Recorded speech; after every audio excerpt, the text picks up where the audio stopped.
খুবই মজাদার একটা ভর্তার রেসিপি আজকে আপনাদের সাথে শেয়ার করছি। এর জন্য আমার লাগবে হচ্ছে লাউ পাতা, আর এখানে আমি প্রায় ৮-১০টা লাউ পাতা নিয়েছি। আর পাতাগুলোকে খুব ভালো করে ধুয়ে পরিষ্কার করে নিয়েছি যেন কোনো এক্সট্রা ধুলোবালি না থাকে। এরপর একটা ফ্রাই প্যানে আমি পাতাগুলোকে মাঝখান দিয়ে একটু ছিঁড়ে দিয়ে দিচ্ছি যেন দ্রুত সেদ্ধ হয়ে যায়।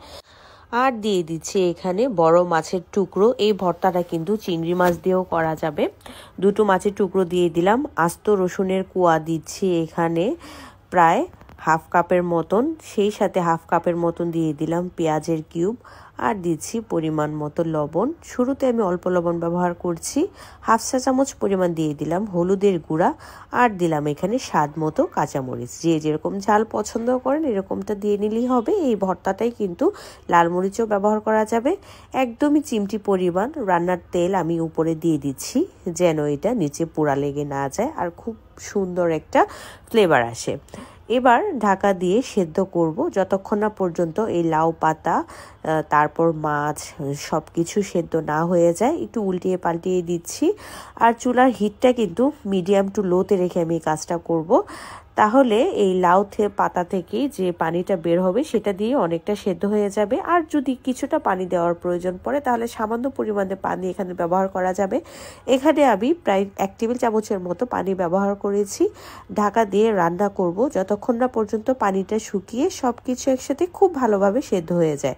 মাছটা কিন্তু খুব ভালোভাবে সেদ্ধ হয়ে গিয়েছে। একটা স্পুনের সাহায্যে এটা আমি চেক করে নিচ্ছি যে ভালো করে সেদ্ধ হয়েছে কিনা। পেঁয়াজ, রসুন, কাঁচামরিচ, মাছ, লাউ পাতা সবকিছুই ভালোভাবে সেদ্ধ হয়ে গিয়েছে। এবার আমি কড়াই থেকে এগুলোকে তুলে নিব। ঠান্ডা হয়ে যাওয়ার পর পাটায় বেটে নিলেই কিন্তু ভর্তাটা রেডি। তো আজকে আমি ভর্তাটা করব ব্লেন্ডারের জাগে, তো আমি সব কিছুই দিয়ে দিচ্ছি। আর মাছের কাঁটাটা খুব ভালো করে পরিষ্কার করে কিন্তু আমি এই ভর্তাটার সাথে একেবারে মিক্স করে দিব। আর যদি পাটায় বেটে করা হয় তাহলে শুরুতে পেঁয়াজ, কাঁচামরিচ, রসুন, লাউ পাতাটাকে বেটে নিয়ে তারপর মাছটা মিশিয়ে নিলেই কিন্তু ভর্তাটা রেডি। ভালোভাবে কাটা ছাড়িয়ে মাছটাও কিন্তু আমি এইবার এটা গ্রাইন্ডারের মধ্যে দিয়ে দিচ্ছি। এবার সব কিছু একসাথে ব্লেন্ড করে নেওয়ার পালা। আর এখানে আমি আরও কিছুটা লবণ ব্যবহার করব। শুরুতে যেহেতু লবণ দিয়েছিলাম তাই এখানে লবণের পরিমাণটা একটু বুঝেই দিতে হবে। এবার একদম মিহি ব্লেন্ড করে নিব ব্লেন্ডারের মধ্যে। তো আমার ভর্তাটা কিন্তু এবার একেবারেই রেডি হয়ে গিয়েছে।